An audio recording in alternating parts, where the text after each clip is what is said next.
Romanos capítulo 7, 14 a 25. Eu entendi se olhar, Raul. Vamos orar, vamos ler em nome de Jesus Cristo. A partir do eu vou ler o versículo 14, depois alguém pode dar sequência. Porque bem sabemos que a lei é espiritual. Eu, todavia, sou carnal, vendido à escravidão do pecado. Não entendo o que faço, pois não faço o que desejo, mas o que odeio. Se faço o que não quero, isso prova que reconheço que a lei diz o que é certo. Isso mostra que, de fato, já não sou eu quem faz isso, mas o pecado que vive em mim é que faz.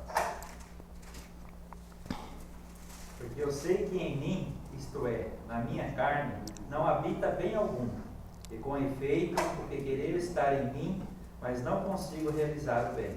Porque não faço o bem que prefiro, mas o mal que não quero, esse faço. Mas se eu faço o que não quero, já não sou eu quem o faz, e sim o pecado que habita em mim. Assim descubro essa lei em minha própria carne. Quando quero fazer o bem, o mal está presente em mim. No íntimo do meu ser tenho prazer na lei de Deus. Mas vejo uma lei diferente agindo naquele que faço. Uma lei que luta contra aquela que a minha mente aprova.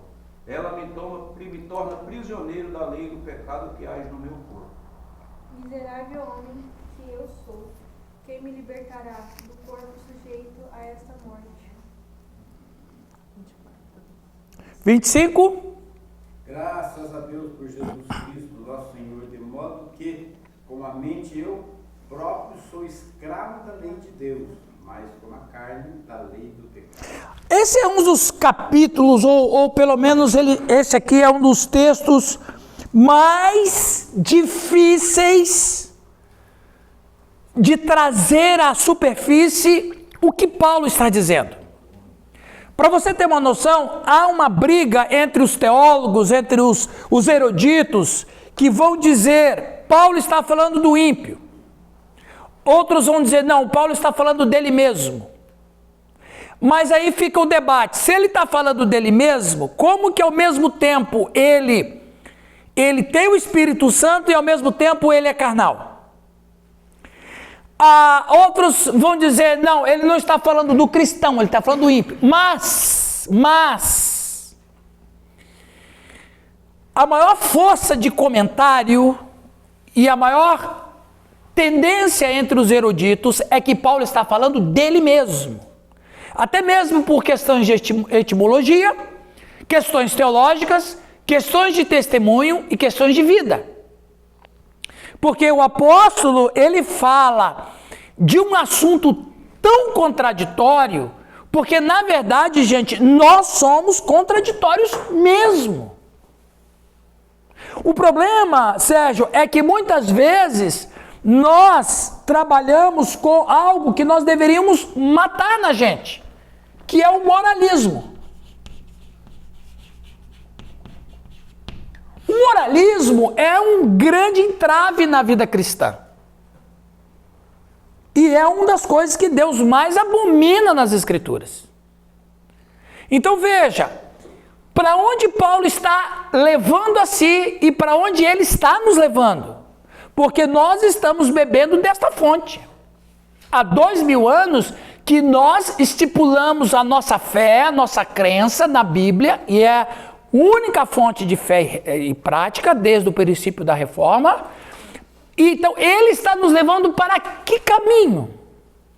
Para esse caminho da ambiguidade que nós somos. E é por isso que nós devemos ficar extremamente alertas. Nós terminamos com ele na última aula. Ai, lá vem Dona Cris. Ai, meu Deus, que graça. Com ele, essa benção. Mão no coração quando... Gente, vamos 1 minuto de silêncio agora. Todo mundo, mão no coração, 1 minuto de silêncio. Então, o Lutero... Terminei com isso, vamos começar com isso. Mas sou carnal, vendido sob o pecado. Esta é a prova do homem espiritual e sábio. Aqui está o destrinchado do texto. Ele vai dizer na tese, Lutero, ele sabe que é carnal e está descontente consigo mesmo. Ele se odeia e elogia a lei de Deus, que ele reconhece porque é espiritual.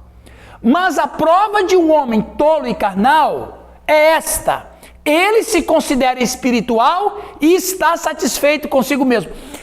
A leitura que Lutero faz desta fala contraditória de Paulo é essa: o crente verdadeiro é aquele que diz, sou carnal e não estou contente com isso. Mas claro que é. Sou carnal e estou descontente com isso. E eu preciso resolver isso. Esse é o dilema do cristão vivendo no mundo caído. É porque muitas vezes nós sublimamos as dificuldades da nossa vida e vivemos como se o pecado não existisse mesmo. Ele existe. E a prova é que nós lutamos com isso e uma das evidências é porque Jesus Cristo ordenou a ceia. Então o Lutero vai dizer o seguinte: o tolo é aquele que se considera espiritual e está satisfeito consigo. Há um princípio.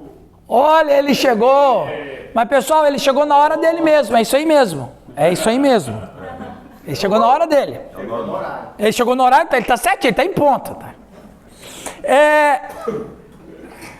Olha, pensa assim. Se um membro lá da sua igreja lá, pastor Nilton, chegar para você e falar assim: pastor, eu estou com um problema sério. Estou com um problema muito sério. Aí o pastor Nilton vai dizer: qual é o seu problema, meu irmão? Pastor, o problema é o seguinte, eu tenho lutado, mas eu sou tão carnal, eu não estou feliz comigo. Você vai falar: você é espiritual. Porque o espiritual reconhece seu estado de pecado e não aceita. Aquele que sabe que é pecador e não se incomoda com isso, tem alguma coisa errada com ele. Entendeu, Suzy? Se você está insatisfeito com coisas que você vive, com coisas que você faz, é isso que deveria sentir o cristão. Ao mesmo tempo que nós sentimos paz porque o Espírito Santo está em nós, nós precisamos nos sentir mal. Aliás, teve um teólogo no século XIX, eu esqueci o nome dele agora, se eu não me engano foi um padre brasileiro, e ele diz o seguinte: todas as vezes que a gente lê a Bíblia, nós devemos ler a Bíblia contra nós, não a nosso favor. Lendo nós mesmos. Né? Então quer dizer, eu preciso ter essa consciência de que minha mente está em Deus, mas eu estou cativo num corpo carnal, vivendo num mundo caído. Então, a pessoa quando chega nesse nível, ele está lutando. Isso que é lindo. Ele está lutando.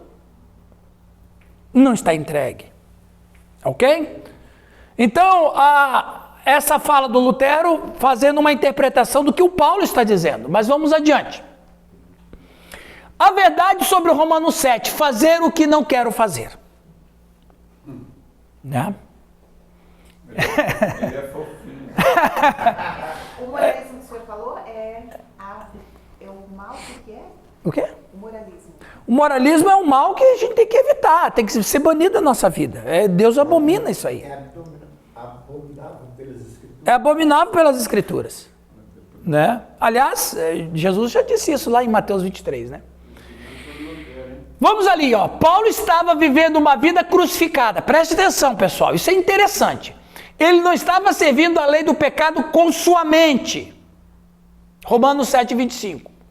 Na medida que ele tinha luz, deleitava-se da lei de Deus no homem interior. Isso significava que ele se deleitava no amor, na bondade, na misericórdia. Mas essa era a sua atitude mental. Nas áreas onde recebeu luz, ele crucificou o pecado em seu corpo. Sua mente, que servia a Deus, interrompeu esses desejos pecaminosos. Então veja, a mente da gente, e eu preciso falar disso outra vez, é a janela da alma. O que controla a nossa vida é a mente, não é o coração. O coração, como nós conhecemos, ele só responde ao que a mente disse. Por exemplo, se eu perguntar para você, o que é propósito? O que você vai responder? O que é propósito? Uma pessoa que tem propósito. Ela tem um objetivo, alvo. Ela tem objetivo, alvo. Ela tem um porquê. Ela tem isso, ela tem uma motivação. Metas. Então veja bem, olha que coisa interessante. Quando nós temos uma disposição interior para fazer algo,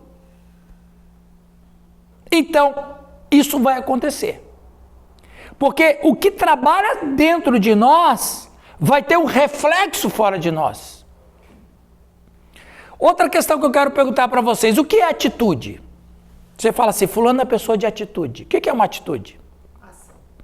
Ação. O que mais? O que é atitude? O que você acha? Disposição.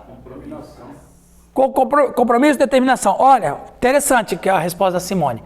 A maioria das pessoas vão dizer que atitude é uma pessoa proativa. Não é. Atitude é uma disposição interior para fazer alguma coisa.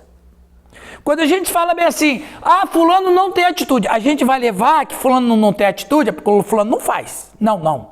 Fulano não tem atitude porque ele não tem propósito. Então, quer dizer, o que é atitude? Atitude é um motor que eu tenho dentro de mim que me leva a fazer alguma coisa. Isso é atitude. Uma pessoa de atitude é uma pessoa que tem propósito dentro de si para executar uma ação. É por isso que Jesus vai dizer que é do seu interior que procede os maus desígnios. Ninguém faz uma coisa sem antes pensar naquilo. Então, a minha atitude pode ser negativa ou a minha atitude pode ser positiva. Eu quero ajudar a Sofia. A Sofia precisa de ajuda. Eu vou ajudar a Sofia. Isso é atitude. Quando eu executo isso, aí é ação. Então, a atitude me ajuda a fazer alguma coisa. O que Paulo querendo dizer é o seguinte: eu tenho um motor dentro de mim e esse motor falha. Esse motor falha. Na minha mente, eu sei o que eu tenho que fazer e eu me alegro em Deus. Mas no executar nem sempre acontece, porque a minha atitude fica contaminada. Por isso que eu sei o que eu tenho que fazer, mas a minha atitude entra em conflito com a minha mente e eu não executo o que eu tenho que fazer, por mais do que eu tenho que fazer. Olha que profundidade, que complexidade que ele fala de si. Pessoal, o apóstolo está falando de si. É a mesma coisa que qualquer um pastor chegar para a sua comunidade e dizer assim, eu sou uma pessoa que eu tenho um problema. Eu tenho um problema. Eu não sei como resolver. Tanto é que ele termina esse capítulo dizendo o quê? Que o versículo que o Nilton leu? Graças a Deus. Não, no último versículo, o 25, eu acho. Graças a Deus por Jesus Cristo, nosso Senhor. De maneira que eu, de mim mesmo, com a mente, sou escravo da lei de Deus, mas segundo a carne, sou escravo da lei do pecado. Olha que situação! A minha mente é operada pelo Espírito Santo. Iluminada pelo Espírito Santo. Habitada pelo Espírito Santo. Mas nem sempre eu vou obedecer o que está na minha mente, porque muitas vezes, e ele vai dizer, a minha tendência é ir contra a minha mente. Agora, você pode imaginar isso? Uma pessoa que vive contra a sua mente. Minha mente está dizendo para me levantar e andar naquela porta, mas o meu corpo vai por esse lado. É como se as coisas não tivessem organizadas dentro de si mesmo. O comando é de um jeito, a ação é de outro. Você tem um volante que tem folga, como é uma benção, né? Você vai rodando o volante e ela continua reto. Então, às vezes, ou quase sempre, a gente tem folga dentro de nós. Porque minha mente fala que é isso aqui. Mas o que está dentro do meu corpo, e não é só dentro do corpo, é no meu ser completo, é a carnalidade. Aonde entra, então, o ingrediente? É a briga. Aonde entra o ingrediente, então, alegria? Porque parece aí ser uma pessoa preocupada, depressiva, medrosa, desesperada, Sim. quando ele se vê nessa situação. Então, eu não vou ficar alegre nunca, porque, cara, eu sei quem eu sou. Olha, a alegria, ela é momentânea. Felicidade é um estado de ser. Quando ele, Paulo, quando ele está bem, o Espírito Santo ele está dominado pelo Espírito de Deus. E ele tem vencido muitas vezes a sua própria carne, ele está no estado de alegria e felicidade. O que ele está reportando é que muitas vezes na vida dele, ele perde essa luta. E não é porque ele perde porque ele quer, porque a mente dele é ocupada pelo Espírito Santo. Ele perde porque a carne dele ainda é mais forte. O ímpeto dele é mais forte, a tendência dele é mais forte por causa disso. Mas a alegria não é fruto do Espírito? A alegria é fruto do Espírito, mas a tristeza também é fruto do Espírito. A tristeza, segundo Deus, produz arrependimento. Esse tipo de tristeza é a melhor tristeza. E quando é uma tristeza consciente. Eu estou triste porque eu não valho nada. Esse é o cristão espiritual.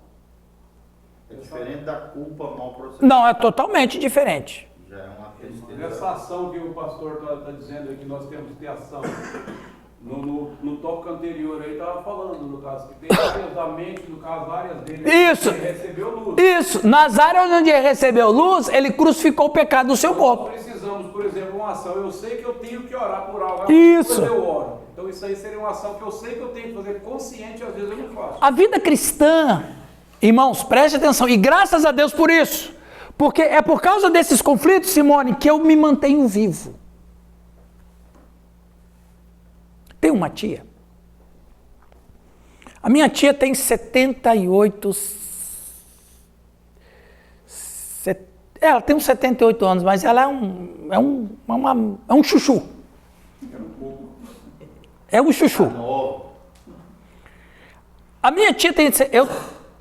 Eu tenho 56 anos. Eu conheço ela há 56 anos, vamos dizer assim. Eu nunca vi minha tia saudável. Nunca. Eu nunca vi ela saudável.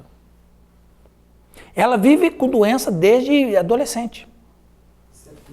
Doença gástrica, doença de que você imaginar. Gástrica, então, é um horror. Aí, esses dias eu estava conversando com ela. Esse ano eu estive em Vitória, em fevereiro. Aí eu visitei ela e tal. Eu falei, tia. Aí ela falou assim, meu filho, ó, eu agora... E daí ela contou que caiu, quebrou o braço, e enfim. Ela trabalha até hoje, ela é costureira. Quase não tem mais costureira hoje em dia, né? Ela é costureira, faz roupa e tal. Eu falei, tia, você sabe qual é o seu segredo de viver quase com 80 anos? Porque a senhora ficou doente a vida inteira. Ela, como assim? É a doença que fez a senhora estar viva até hoje. É uma contradição? É. É como aquela história de um cara que construiu uma casa na beira da praia. Na verdade, o Raul está pensando em fazer isso. Ele construiu uma casa na beira da praia, Sérgio, e ele fez 2 piscinas. Uma para eles tomarem banho e fez uma outra piscina para colocar peixes do mar. Na verdade, um super aquário mais uma piscina. E na beira da praia e tal, os biólogos disseram a temperatura da água, o tanto de sal, enfim. Aí ele pegou a água do mar e colocou os peixinhos lá. Passou uma semana, os peixinhos morrendo, boiando. Ele, mas o que está acontecendo? O que eu fiz? O que eu fiz de errado? Aí eu vou trocar água. Tirou toda a água, botou uma água nova e botou novos peixes. Passaram-se mais alguns dias e os peixinhos tudo boiando, morto. Falei, será que a temperatura não está boa? Ele tirou toda aquela água, pôs uma outra água e colocou um aquecedorzinho para dar uma equilibrada. Colocou mais peixes lá dentro. E os peixes, uma semana depois, estavam boiando, morrendo. Aí ele falou assim, eu não aguento ver isso mais, eu não resisto ver os peixinhos morrendo. Então ele fez uma última tentativa. Então ele colocou a água, colocou os peixinhos, dessa vez, como ele não queria ver os peixinhos morrendo, ele colocou um tubarão lá dentro. Porque o tubarão vai comendo. Então quando não tiver mais nenhum peixe, eu sei, o tubarão comeu, eu fico com o tubarão. Passou uma semana e não tinha nenhum peixinho boiando. Estavam todos eles nadando. Passou mais uma semana e os peixinhos todo mundo nadando, e o tubarão com eles lá. Resultado, ele descobriu o que fazia os peixinhos não morrerem é porque eles não tinham desafio para continuar vivo.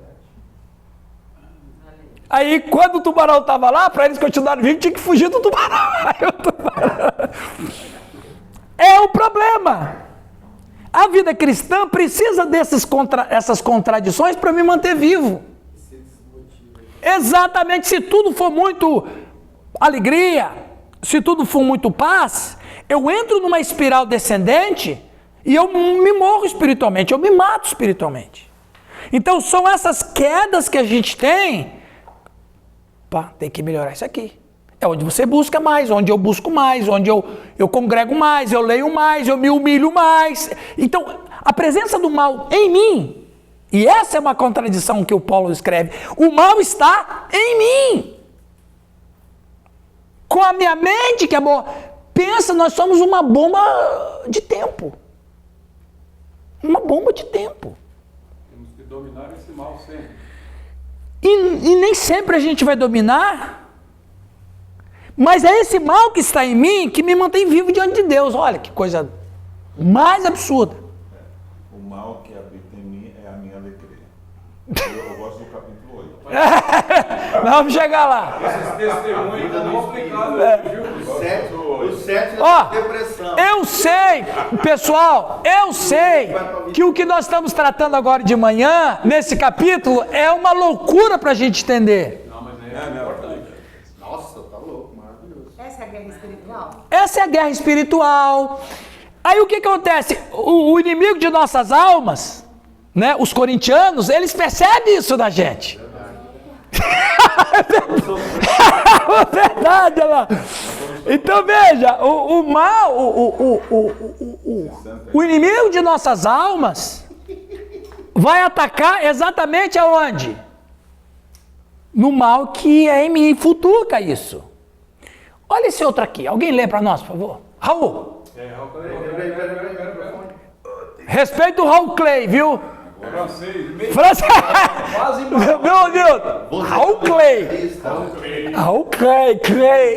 Raul é só para disfarçar. Tá ligado, gente? Tá ligado? Vai lá. Em Romanos 7,15, Paulo não entendeu por que fez o que fez. Aqui, olha aqui a luta. Paulo não entendeu o que fez, porque... Como é que é? Fez o que fez. Ele não entendeu porque fez o que fez. Por quê? Porque a mente dele leva ele para uma direção. Mas o corpo dele leva para outra direção. Peraí, o que aconteceu? O comando era para cá. Por que meu corpo foi para cá? Continua.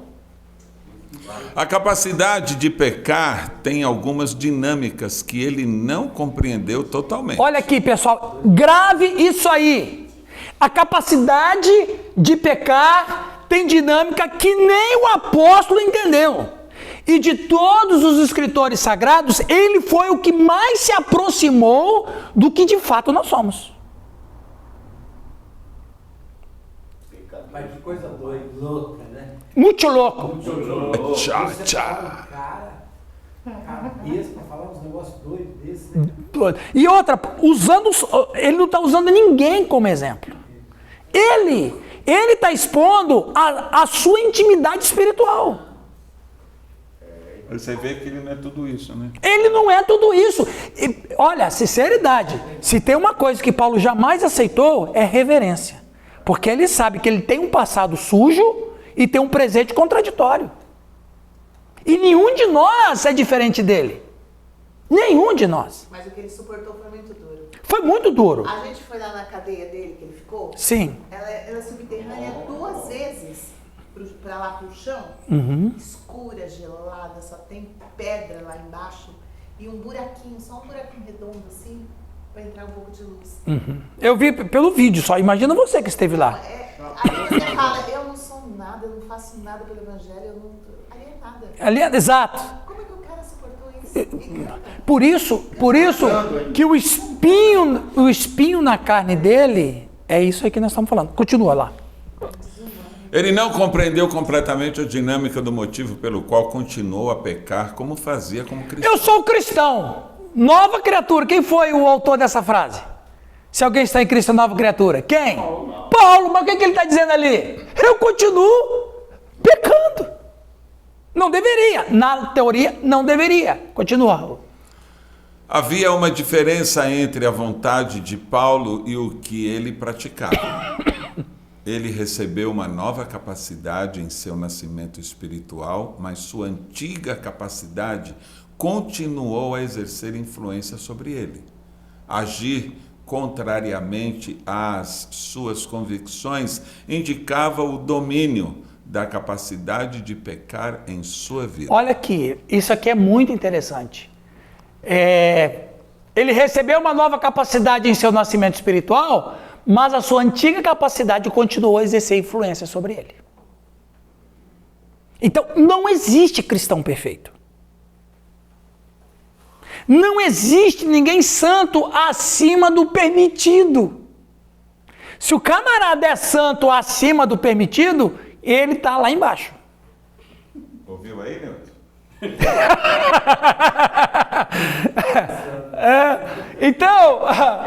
Então, ele continuou a exercer influência sobre ele. Agir contrariamente às suas convicções indicava o domínio da capacidade de pecar em sua vida. Eu sou uma nova criatura, eu tenho o Espírito Santo. Quem foi que escreveu os frutos do Espírito é amor, alegria, paz. Quem escreveu isso? Paulo, esse camarada que está dizendo que eu ainda tenho uma força muito forte em mim para pecar. Continuando ali. A gente fica ouvindo isso, né? A mente de pastor vai longe. Vai longe. Fico olhando as ovelhinhas que tem que é o santão. Eu sei o que está acontecendo comigo. Deus está mandando mais visão para mim do que para os outros. Meu Deus do céu. Então você vai falar, se Deus está mandando muita visão para você, é porque você está em tanto pecado que você não reconheceu nem a primeira visão. Então Deus está tomando, porque você, varão, você desperta, né? Olha lá, alguém que comete pecado voluntariamente, não está fazendo o que odeia, porque a sua mente aprova isso. Por isso que quem faz um pecado voluntariamente, no momento, ele não tem nenhum tipo de remorso ou sentimento de tristeza. Por quê? Porque a sua mente aprova. Não perdoa, não. Não perdoa, não, ô Giovanni. Não perdoa, não. O que fizeram com você foi muita covardia. Aí você fala, sabe o que é verdade? Fizeram comigo uma covardia. Os camaradas, numa calada da noite, fizeram uma reunião. Eu, sem saber do que está acontecendo, chego lá um dia, recebo um recado, você não é mais pastor da igreja. Eu estou dando um exemplo, rapaz. O outro aí, semeando.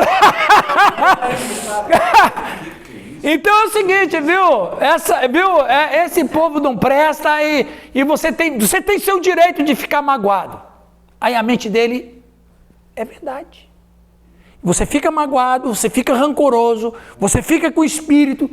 Por que você continua com esse pecado voluntário? Porque na sua mente você aceitou. É muito fácil. Cria uma muleta.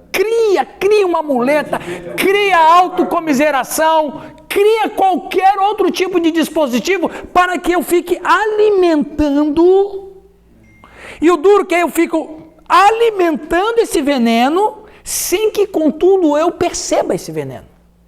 O livro que trata muito bem a isca de Satanás, né? O cara se morta a isca. Isto. Então veja, Pecado voluntário, eu estou falando do pecado, veja bem, o cristão é o único que peca sabendo que está pecando. O ímpio não. Mas Davi já falava para o Senhor matar todos os inimigos dele, já acabar com tudo. Era mais. Mas aí, né? Não, mas ali, outro propósito, né? Não era. Davi não tinha ódio deles. Quem vai para a guerra não tem ódio. É uma missão. Ele é a missão de defender a sua nação ou enfim, né? Não é nada pessoal. Por isso que, bom, não vamos entrar nesse assunto. Pastor Dele, disso que você estava dizendo aí, nessa questão da pessoa foi ofendida, por exemplo, e destituiu. Aham. Cabe a você, no caso, administrar isso ou não. Ou não. Porque ficar se vitimizando. Você falou uma coisa boa, Marcos. Pessoal, a ofensa só é possível se você aceitar. Exatamente. É isso aí. A ofensa só pousa no seu coração se você aceitar. Se você não aceitar, você releva. Ah, tá bom. Aí ele falou. O Jó mesmo, preguei sobre ele esse final de semana. O Jó, a esposa dele fala: amaldiçoa Deus e morre. Ou seja, amaldiçoa, no hebraico é amaldiçoa Deus e morra por suas próprias mãos. Ou seja, cometa suicídio. O Jó poderia se sentir ofendido e dizer assim: puxa vida, isso é papel que uma esposa faz com o marido que está passando por uma crise? Exatamente, o tubarão dele. Ó, para domingo, hein? Você já tem o tubarão na sua vida? Meu! Seu aquário. Meu! A igreja! No seu aquário tem algum tubarão? Não! Então você corre o risco de morte. Já tá bom, né? Veja, a ofensa, Marcos, ela pode ser aceita ou não. Aí, o apóstolo vai dizer, o texto que vai dizer, alguém que comete pecado voluntariamente não está fazendo o que odeia, porque a sua mente aprova isso. Quando o desejo concebe, dá origem ao pecado. A concepção ocorre... É o tubarão dele. Não, é o tubarão do Alex. Ô, Sidney. Sidney, é muita sacanagem. Olha aí, a perseguição do Newton, dizendo que é você, né? Eu cheguei atrasado? É o Espírito Santo. Ó, se for o Espírito Santo. É legião urbana. Você pregou sobre Jó onde mesmo, pastor? Lá em Santa Catarina. Ah, não foi na Rocha, não? Na Rocha não, mas na Rocha eu já preguei. Com certeza. Tudo que ele prega no Brasil, já pregou na Rocha. Aí... Ele não tem mais nem mensagem para pegar. Hoje o Cid, Ô, louco. hoje o Cid ele vai estar Quando ele vai pregar lá, ele se prepara. Isso que é bom, viu? O pastor Cid ele vai hoje pregar na igreja da família Araruna. Ah, mas já entra. Por isso que ele veio aqui hoje, veio bater cartão. Ganhar moral Vai ganhar moral. do pastor presidente. Pastor, presidente, manager. Senão ele não roda no campo. Ele tem que fazer um meio de campo, né? Vamos lá, pessoal. A concepção ocorre quando consentimos com desejo com a nossa mente, então nosso pecado. Tal pessoa serve a lei do pecado com a mente. Paulo estava servindo a lei de Deus com sua mente. Mas ao mesmo tempo, o pecado que ainda estava presente em sua carne se manifestaria sem a sua aprovação. Olha que interessante. A minha mente está cativa em Cristo, mas a minha carne é uma desgraça, porque ela é rebelde. Eu sei o que eu tenho que fazer, mas a mão não sabe, ela não quer, ela é rebelde. É isso que ele está dizendo, o nosso corpo é corrupto ainda. Também. Olha lá, o pecado que estava presente em sua carne se manifestaria sem sua aprovação. E aqui vai o conflito do cristão verdadeiro. Quando ele peca, ele fica descontente consigo mesmo. Ele fica revoltado consigo mesmo. Por que eu falei aquilo? Eu não podia falar aquilo. Mas na hora, se eu fiquei cego, eu falei, eu não... Quem é que falou? A carne dele. Não a mente. Aí quando as coisas passam, a mente está trabalhando Deus ainda. Aí a mente comunica com a alma dele, meu, Pisou na bola, hein? O que eu fui fazer? O que eu fui falar? Aí, mas ainda assim é a luta. A lei é espiritual. Olha aqui, pessoal. A lei é espiritual. Mas Paulo descobriu que era carnal, vendido sob o pecado. Quando Paulo se converte a Cristo, ou quando ele é convertido a Cristo, ele descobre uma nova criatura. Sou uma nova criatura. Mas à medida que ele vai vivendo a vida cristã, ele vai vendo que a coisa não é tão simples assim. Ele era moralista. Muito moralista. Moralista ao extremo, nível hard. Fariseu. Ele matava com prazer. Sadismo. Por quê? Porque o moralismo alimentava esse sadismo nele. Zelo sem entendimento, zelo religioso. Aí o que acontece com ele? Ele agora é cristão. Graças a Deus, Jesus me ama, e ele me ensinou, ele mudou a minha vida, não sou mais Saulo, eu sou Paulo. Mas à medida da caminhada cristã, ele descobriu o quê? E graças a Deus, porque por causa dele a gente sabe o que acontece com a gente. Vai adquirindo novas percepções. Novas percepções. Ele fala assim, puxa vida, na minha mente eu sei o que eu tenho que fazer. Mas por que eu fiz isso? Ele chegou mais próximo de dizer o seguinte, só tem um jeito, o mal que habita em mim. Ainda tem um mal em mim ainda. Eu sou uma nova criatura, mas ainda eu sou uma nova criatura com mal habita em mim. Eu não estou totalmente escape disso. O velho homem não morreu, ele só adormeceu. Isso aí, que eu vou falar daqui a pouco. O velho homem não morre. Ele é crucificado, mas ele está vivo. Ele está vivo.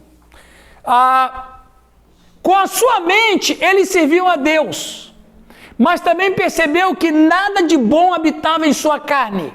Então, com a sua carne, ele não podia fazer outra coisa senão servir a lei do pecado. Sua mente, que servia a Deus, estava contra a carne, que servia ao pecado. E isso criou uma oposição de vontade em seu corpo. Olha o conflito que ele tinha e olha o conflito que a gente tem. É o famoso dualismo. É o dualismo. São essas forças contraditórias que, muito por graça de Deus, me ajuda a manter vivo. Porque eu vou vigiar. E eu preciso, aqui está uma coisa importante, Romualdo, eu preciso conhecer como eu funciono como ser humano. E quando eu descubro como eu funciono como ser humano cristão, eu vou, como o Newton disse, eu vou entender as pessoas que estão ao meu redor, eu vou entender os meus irmãos da igreja. Agora, pensa comigo, vocês aqui que são pastores, Marcos, Newton, Sidney, vocês são pastores. Foi eu. Não, Eu não citei o Marcos também, eu estou falando pastor, viu? Eu estou falando pastor do alto escalão. Agora eu vou falar do escalão nível. Marcos, o Raul, eu. Não, eu estou no mais nível baixo ainda. Sabe por quê? Porque não, sabe por quê que eu sou o mais nível de todos? Porque eu sou um pastor sem igreja. Isso, Então você veja, deixa eu colocar uma pulga deixa eu colocar uma pulga na cabeça, onde que a gente coloca a pulga? Na orelha. Deixa eu colocar uma pulga atrás da orelha de vocês, do pastor Giovanni, do pastor Raul, do Alex, que é quase pastor, do Newton, do Marcos, o outro ali, Sim. Veja bem, nós estamos aqui, nós todos estamos nessa sala, mas as suas ovelhas estão aí. O que elas estão passando neste momento? Só tem uma sobre o domínio aqui. Percebe, Romualdo? Então veja, vocês estão aqui, mas o que as suas ovelhas estão passando? Neste exato momento, que tentações eles estão tendo? Que lutas eles estão tendo? Que provação eles estão tendo? Que dificuldade eles estão passando agora?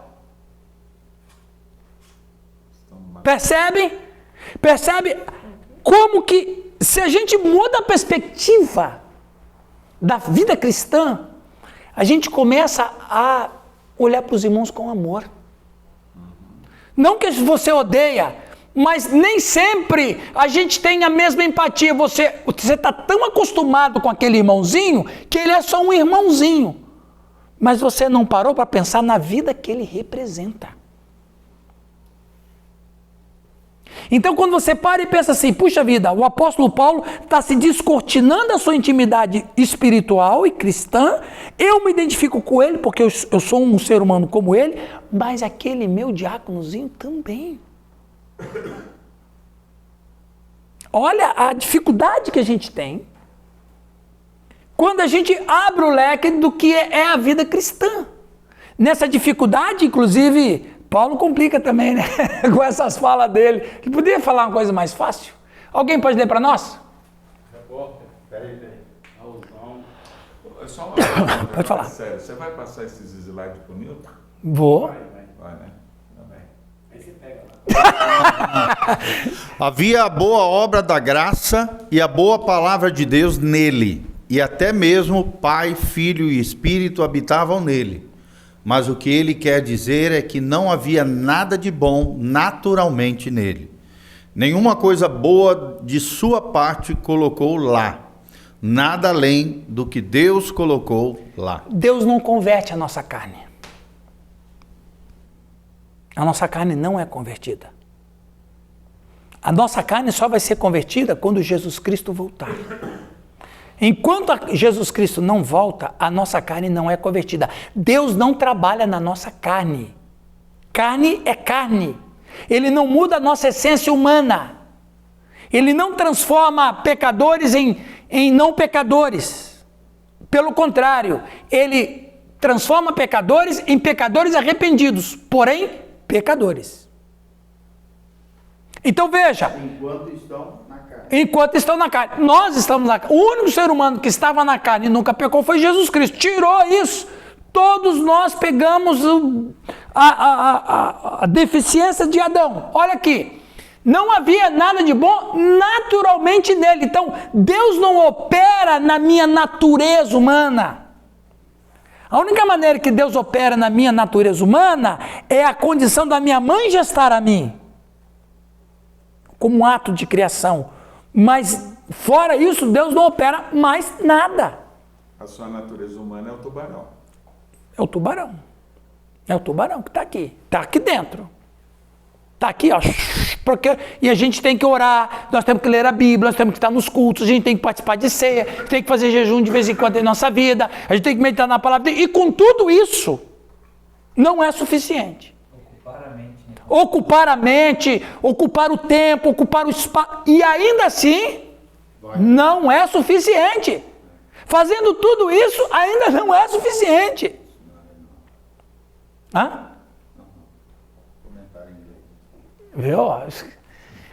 Um aluno refinado. Giovanni, Raul, o Nilton. Só aluno top, velho. O cara tá lá em cima. Tá nesses dias de Roma.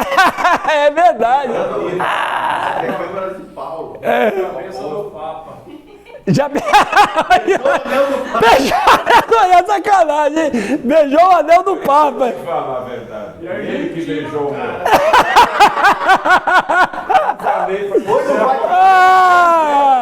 Eu não sou para não ficar outra. Aí, ele tem orgulho de ser humilde, né? Alguém lê para nós esse slide, por favor? Peraí. Romualdo. Paulo foi regenerado, nasceu de novo, não de semente perecível, mas de semente imperecível, através da palavra viva e permanente de Deus. O Espírito de Deus vivia nele e Paulo teve um novo novo mestre entronizado em sua vida. Ele amava a Deus e sua palavra. No entanto, ele também tinha alguns requisitos de pecado.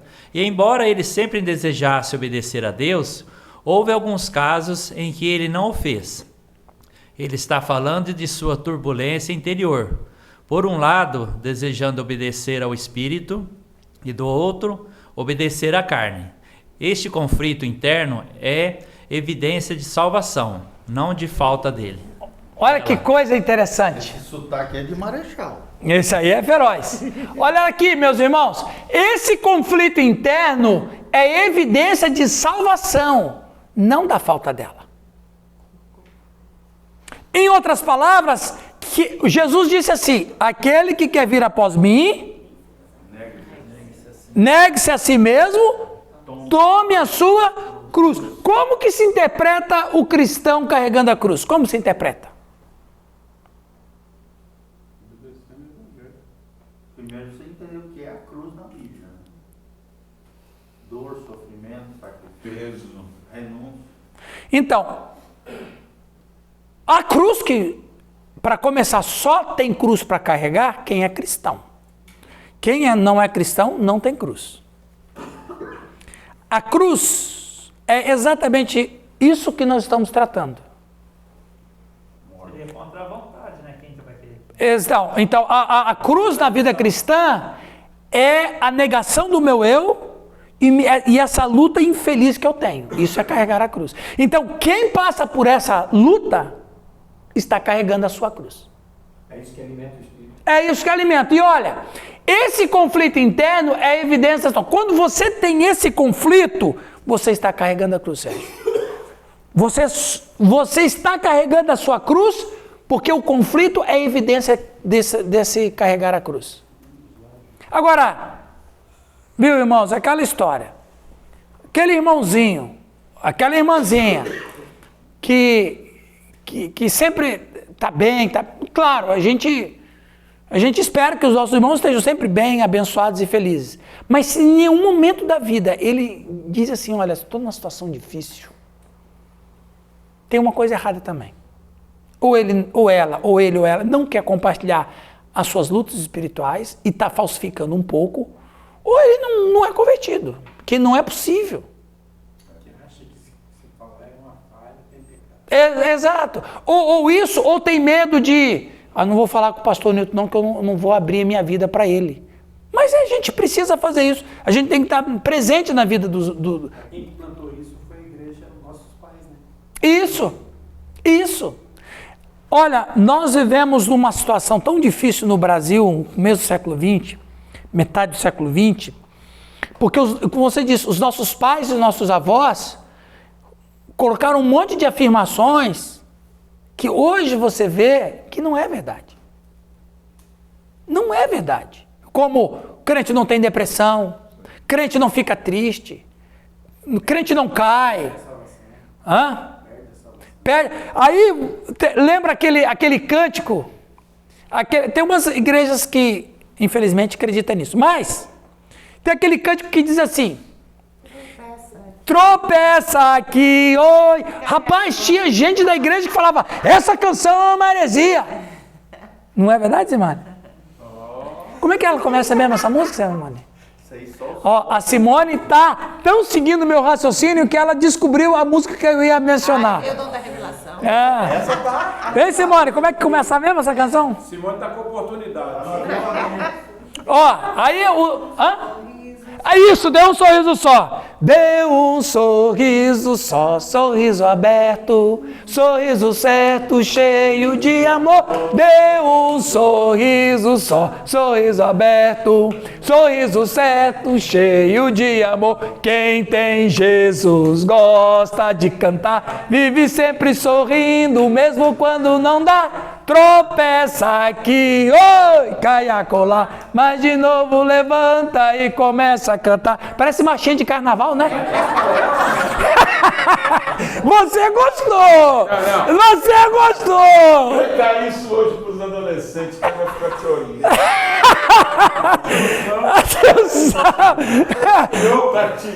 Rapaz, a gente cantava essa canção em retiros de jovens e...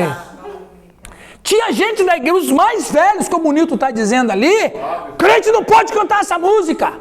Onde já se viu que crente que cai? Crente não cai.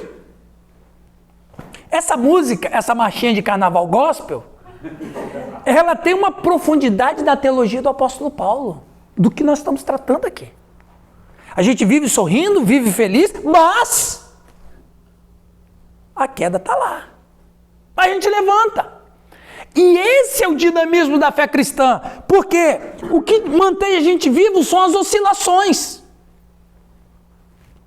Como eu falo nas minhas aulas de homilética, eu falo o seguinte, ó, um pregador que ele tem que evitar um tipo de transmissão. Falar tudo num tom só, sem que haja algum tipo de variação. O pregador que fala meia hora, no mesmo tom, o coração de quem escuta, você sabe que o coração da gente bate à medida que a pessoa fala. Se a pessoa fala muito calminho e não tem nenhuma variação na voz, em 10 minutos o cara já está assim, ó.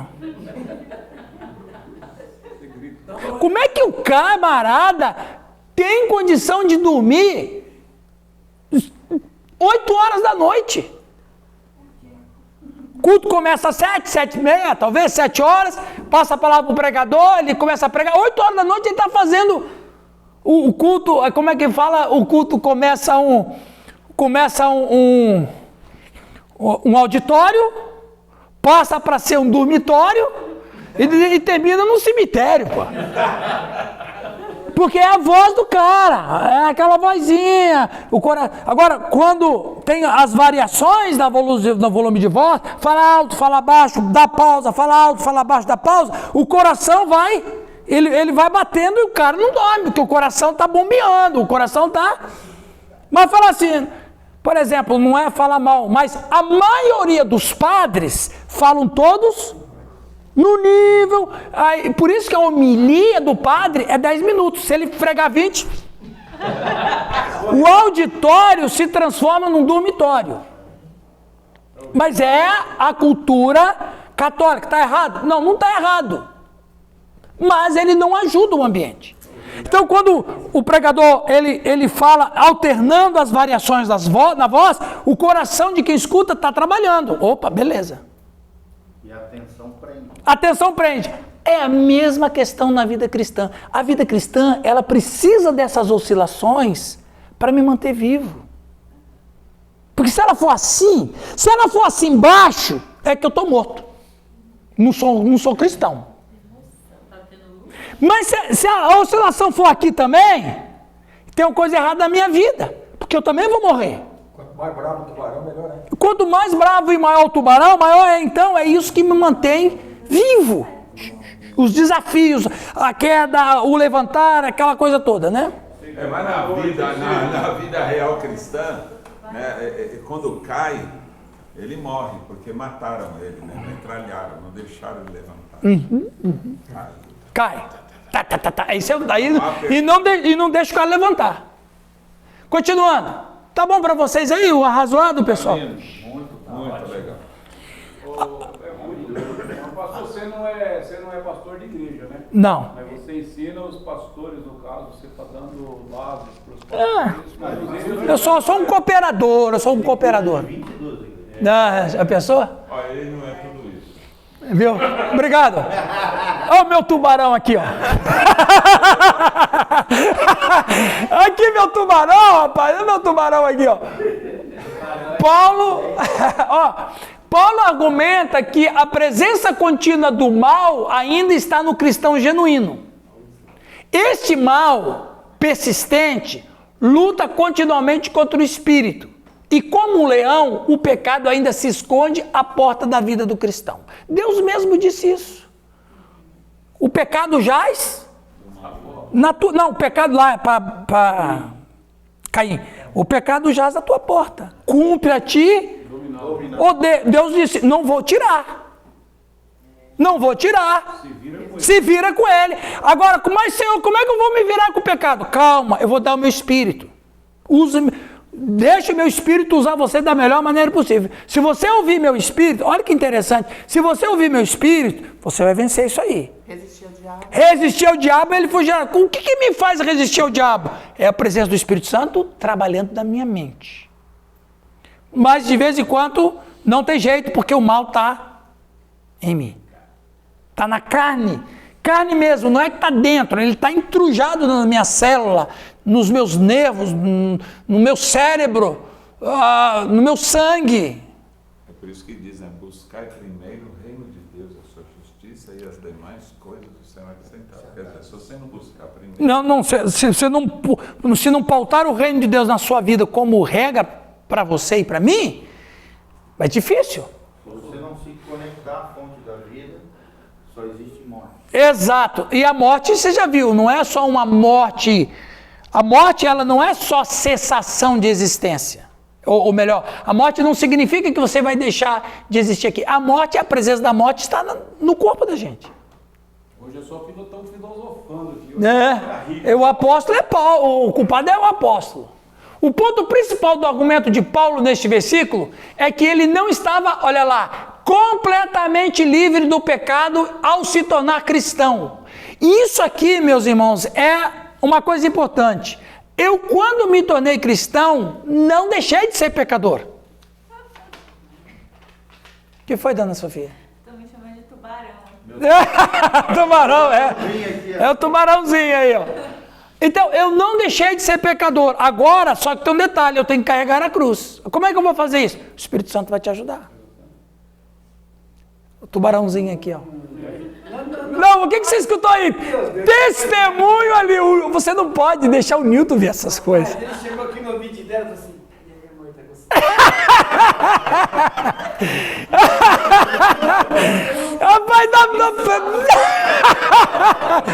Ô, rapaz, você dá esse fraga pro Newton, cara. Você nunca mais vai esquecer isso aí. Morreu!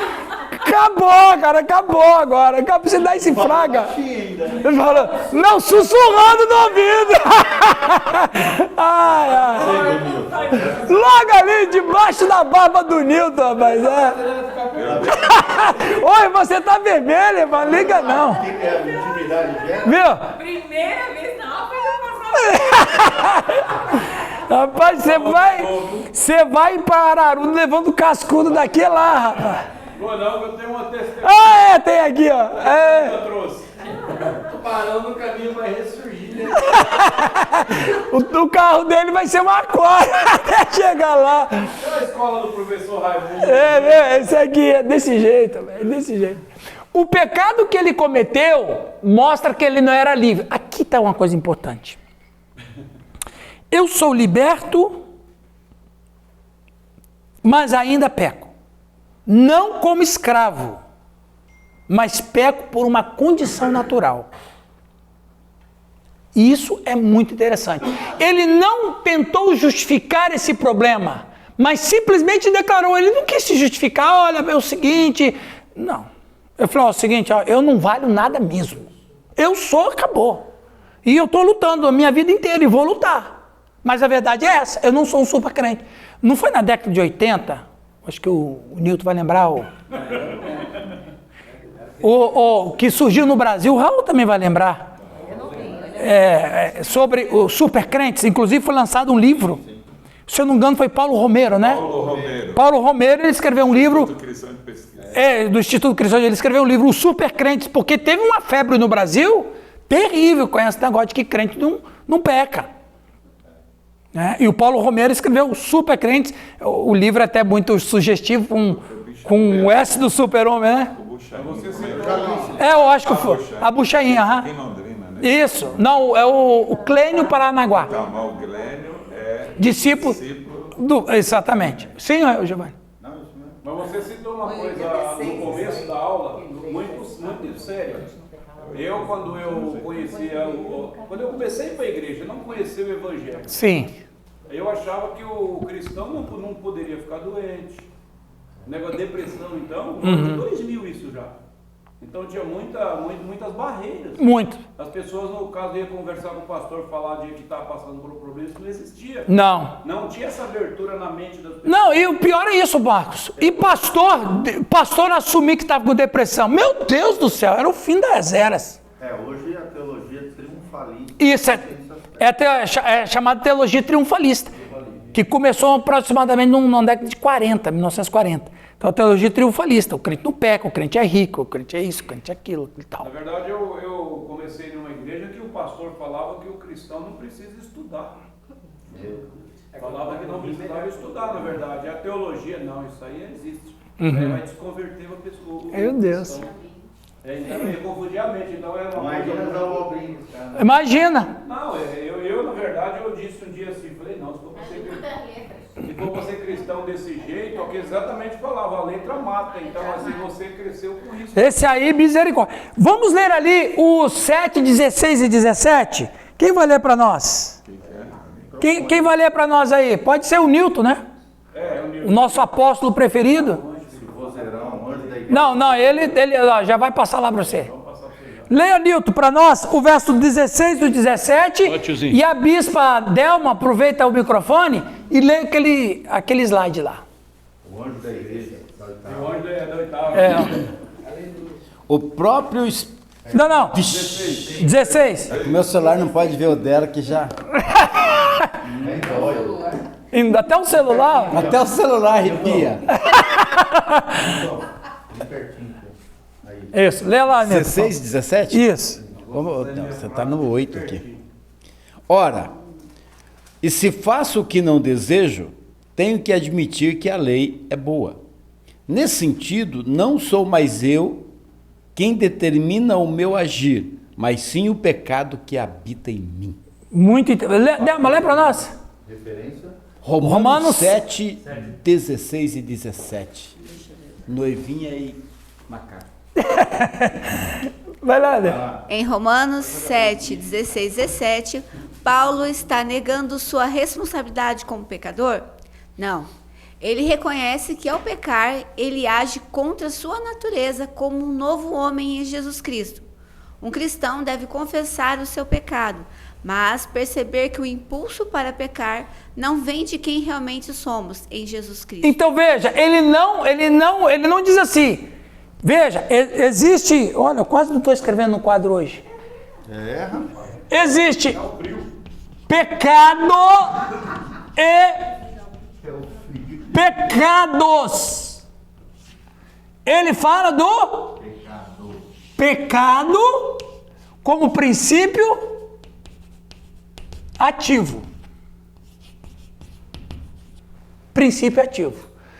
Não sou eu quem faço, mas o pecado que habita em mim. Em outras palavras, ele vai dizer o seguinte: não tem condição de eu sair dessa condição. Só se eu morrer. Aí se eu morrer, beleza, aí acabou. Não peco mais, não luto também, vou estar em estado de graça. Mas enquanto viver, eu não posso ser... Veja bem, Jesus liberta do pecado. É verdade.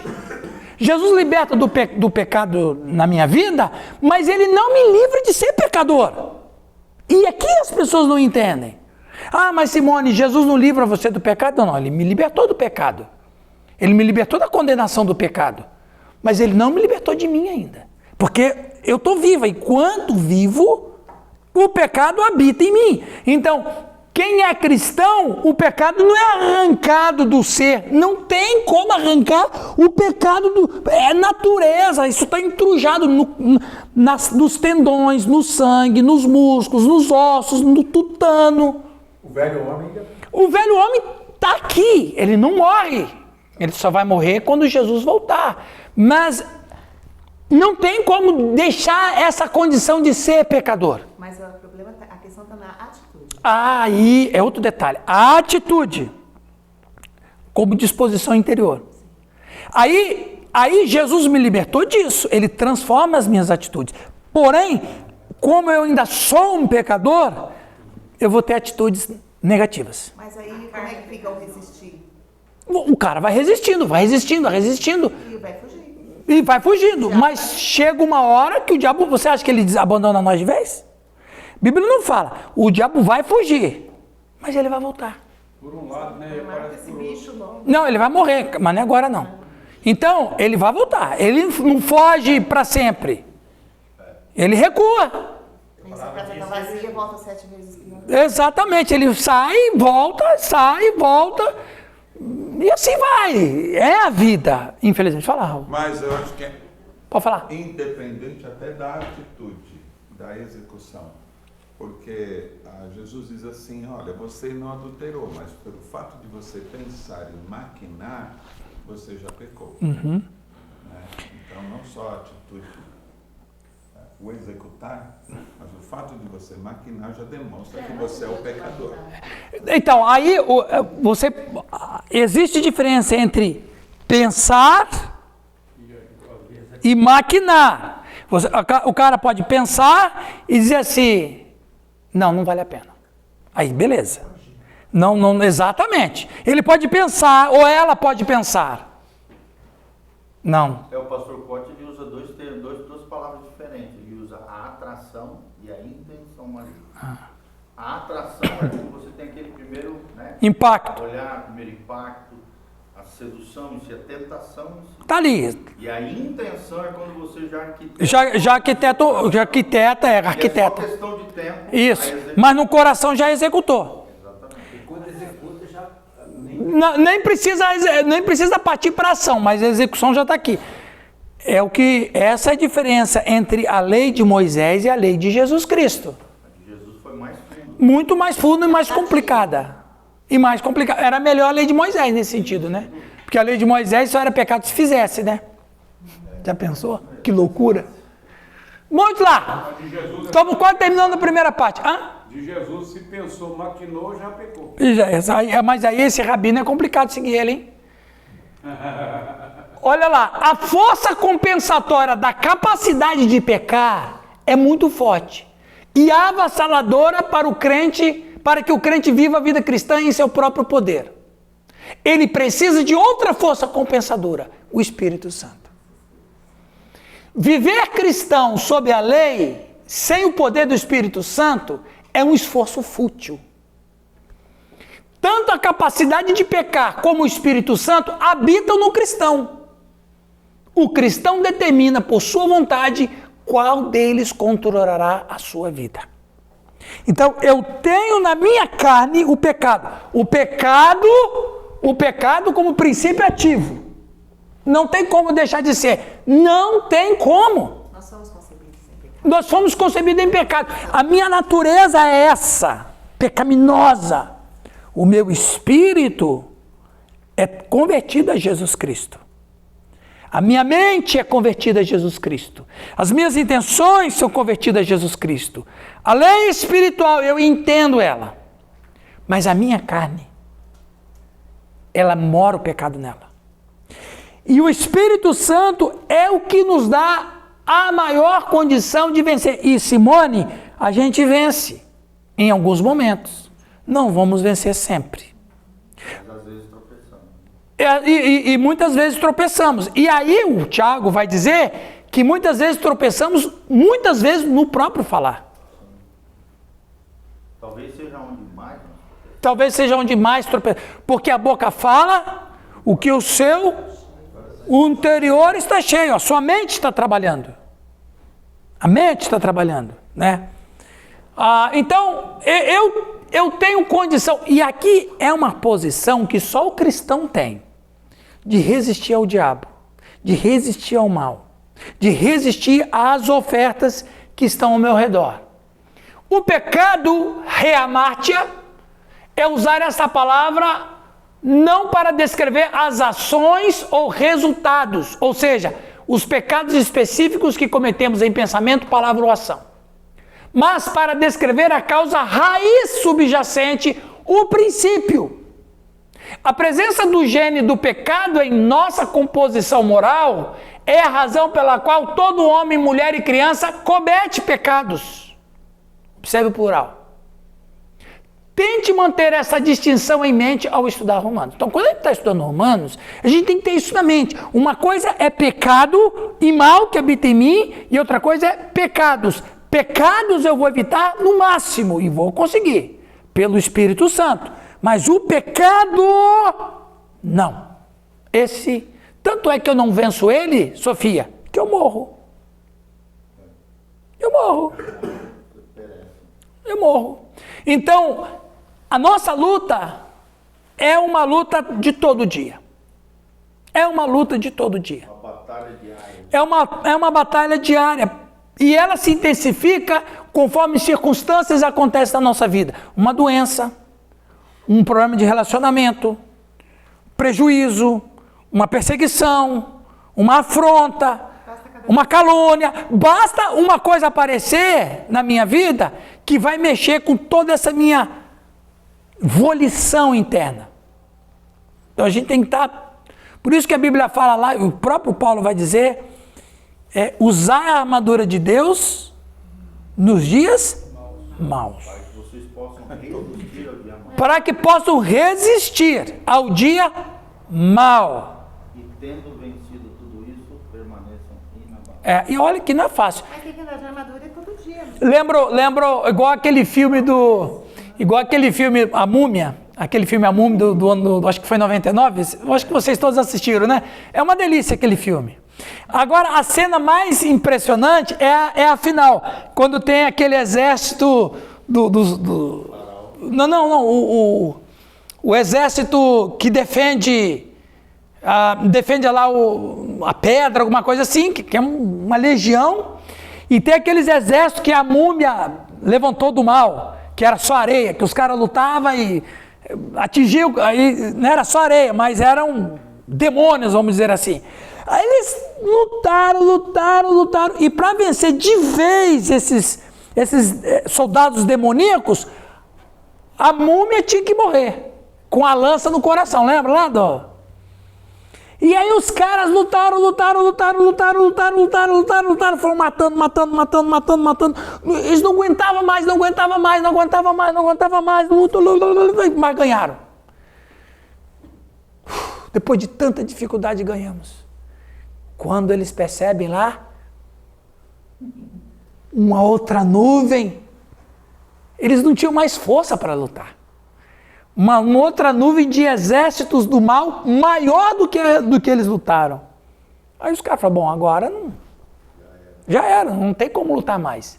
Quando eles vêm se aproximando, aí o personagem principal do filme consegue atingir a lança no coração da múmia, a múmia morre e o exército todo vira areia. Às vezes a vida cristã é como a parte desse filme. Você luta com todas as suas forças, aí você vence. Quando você fala assim, Sérgio, graças a Deus, aí vem outro, lá na frente. É isso que mantém a gente, é uma eterna luta, vivo, é o tubarão. É isso que mantém a gente vivo, é essa luta, né? Não, tá chegando. Tá chegando, ó. Daqui a pouquinho chega lá. Conversa com ele depois. Vamos partir para aqui, para esse finalmente aqui. Se eu fosse... Conhece o... Na renovada não tem essa musiquinha. Vamos terminar com isso aqui. Portanto, quem lê para nós esse ali, por favor? Sofia. Sua esposa, pode ler? Cadê lá o microfone? Para mim é linda. Olha aí, Nilton. Olha o praga aí, Nilton. Portanto, não foi um pecado específico, mas a propensão inerente ao pecado que entrou no reino humano, de modo que os homens se tornaram pecadores por natureza. Adão passou a todos os seus descendentes a natureza pecaminosa inerente que ele possuía, por causa do seu único ato de desobediência. Essa natureza adâmica está presente em cada pessoa que já nasceu desde o momento da concepção. É o que você falou. Pode terminar. Aqui é o Marcos que eu te falei. Pode continuar. Observe que nunca é dito que o velho está morto, mas que nós morremos. Romanos 6, 2. Fomos identificados espiritualmente com Cristo e passamos com Ele, Cristo, para o sepultamento. Romanos 6, 3. E agora compartilhamos sua vida ressuscitada. Romanos 6, 4. O velho não deve ser considerado morto, mas deve ser considerado crucificado. Gálatas 2, 20. Seu lugar está apenas lá. Olha o tubarão, Nilton. 7. Deixa aí para nós tirar foto e imprimir e colocar no nosso portão. Olha o tubarão. Aqui, então, o velho homem, ele não morreu. O velho homem só está crucificado, mas ele está vivo. Ele está vivo. E olha, eu quero concluir essa primeira parte dizendo o seguinte: nós vivemos hoje no mundo provisório, onde existe luz e trevas, bem e mal. E aqui eu espero que, pelo menos nesse momento, vocês possam entender, como eu entendi muito forte isso na minha vida, como que Deus nos ama e nos entende. Jesus Cristo foi tentado como nós, não é? Sim. E por que ele não pecou? Verdade. Por que ele não pecou? Mais do que isso. Por que Jesus não pecou? Porque ele não era descendente de Adão. Ele foi gerado pelo Espírito Santo. Então, ele nos entende. Eu não pequei porque eu não sou descendente de Adão. Mas eles são. Então, Deus olha para mim e em muitas vezes da minha vida, que eu caio, mas pela força que ele me dá, ele me levanta, ele se alegra. Esse é um descendente de Adão, mas esse está se levantando. Em mim. Não me levanto por minhas próprias forças. Eu me levanto porque o Espírito Santo me dá essa condição. Mas aí é que o grande amor de Deus também entra na história e na jogada, porque ele sabe a luta que passamos, porque ele foi tentado, só não pecou porque ele não era descendente de Adão, e ele falou assim: esses que são descendentes de Adão e vencem porque eu ajudo, mas vencem. Aí Deus dá prazer na gente. Deus tem prazer na gente. Ele tinha a opção de pecar ou não, nós não. Nós não temos. Ele foi tentado, mas não pecou. Mas nós não temos como dizer, não, eu não vou pecar, como Pelágio dizia no século IV, que o homem peca porque quer. Se ele não quiser pecar, ele não peca. O Agostinho trucidou ele no debate. Não tem essa condição. Então eu penso que Deus olha do céu e vê a gente lutando e vencendo, ele diz assim: é assim que eu quero meu filho. O John Piper diz isso, né? Da mesma maneira que nós nos deleitamos no Senhor, o Senhor também deseja se deleitar em nós, no sentido de se alegrar, né? Eis o meu filho amado. Exatamente. Então, partindo desse princípio que o mal está em mim, Deus entende quando eu caio e se alegra quando eu me levanto. Ele não me condena quando eu caio, mas ele me dá a condição de me levantar. Porque a minha condição é essa. A minha condição é de viver caído. E é por isso que a gente tem misericórdia que as pessoas não conhecem Jesus Cristo, porque eles estão mortos mesmo. Mesmo. E nós temos essa vida em Jesus Cristo, eu caio, mas ele me dá força, eu me levanto e Deus fala: é isso aí mesmo, essa é a vida cristã. Amém, meus irmãos? Mas tem esse versículo, né, pastor? Pode ler. O que diremos então? Continuaremos pecando preteramente? De maneira nenhuma. Nós, os que morremos para o pecado, como